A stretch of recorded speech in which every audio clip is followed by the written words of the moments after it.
Todas las recesiones económicas de la historia tienen algo en común: terminan. No importa cuán profunda o cuán prolongada haya sido una crisis, la economía siempre ha encontrado la manera de recuperarse.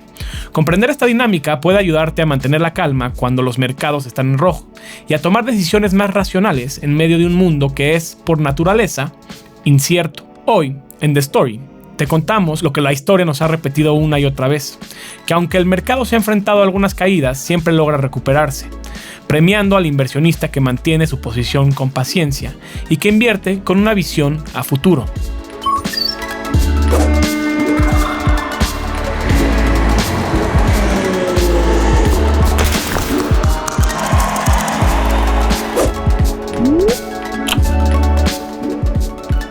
Aquí te quiero contar una historia sobre un personaje ficticio que se llama Daniel, un inversionista que se ha quedado en el S&P por largo plazo, desde los 70s hasta el 2025. En los años 70, Daniel invirtió $10,000 en el S&P 500 justo cuando Estados Unidos abandonaba el patrón de oro, en el caso de Bretton Woods, lo que desató una década de alta inflación, bajo crecimiento y fuerte crisis. En 1973, el embargo de petróleo de la OPEP disparó los precios del crudo, provocando una recesión profunda y una caída bursátil cercana al 50%. La combinación de esta inflación, tasas de interés elevadas y desconfianza generalizada en la economía hizo que muchos salieran del mercado. Daniel no. A pesar de ver su portafolio perder casi la mitad de su valor, se mantuvo invertido. Al final de la década, el S&P 500 había logrado recuperarse parcialmente, con un rendimiento anualizado real bastante modesto. La lección fue dura, pero clara. Incluso en los entornos más difíciles, el tiempo amortigua las crisis, y si tienes una estrategia consistente, se puede evitar actuar con pánico. En los 80s, el mercado cambió de tono.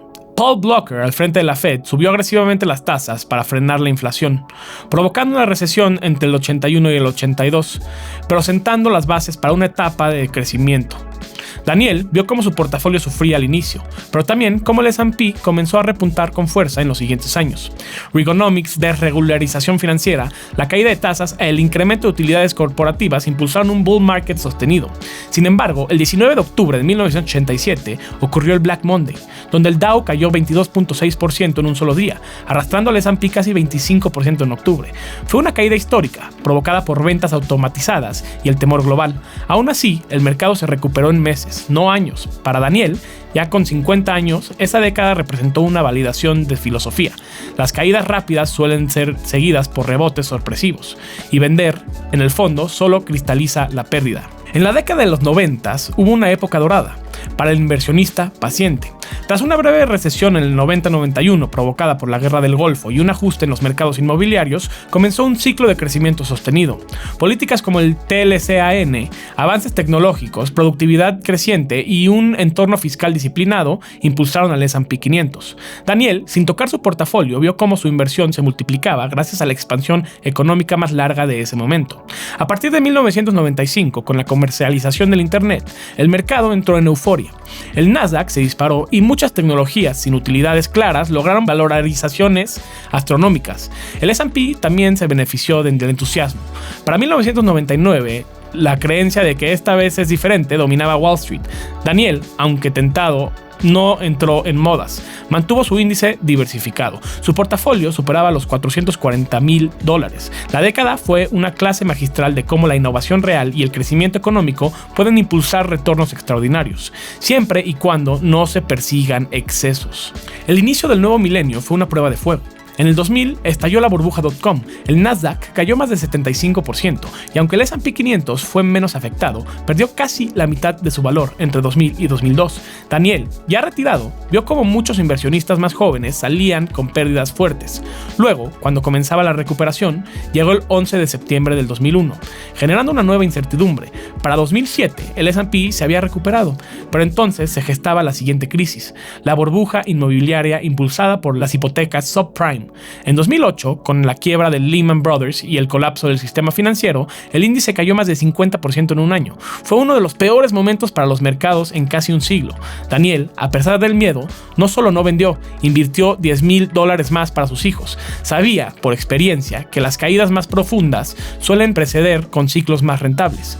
Al terminar la década, su portafolio había recuperado terreno, superando los $500,000. En 2010, Estados Unidos vivió una década de expansión constante. La tasa de desempleo bajó casi 10% a 3.5%. Las utilidades corporativas alcanzaron récords y la Fed mantuvo una política monetaria flexible. El mercado fue impulsado por gigantes tecnológicos como Apple, Amazon, Microsoft y Google, que transformaron completamente el peso del índice. Daniel observaba desde la calma cómo su portafolio superaba el $1,000,000 sin haber hecho nada distinto que mantenerse invertido. Hubo sustos, la crisis de la deuda europea en 2011, la caída del petróleo en 2014-2016, la guerra comercial con China en 2018, pero ninguno cambió la tendencia a largo plazo.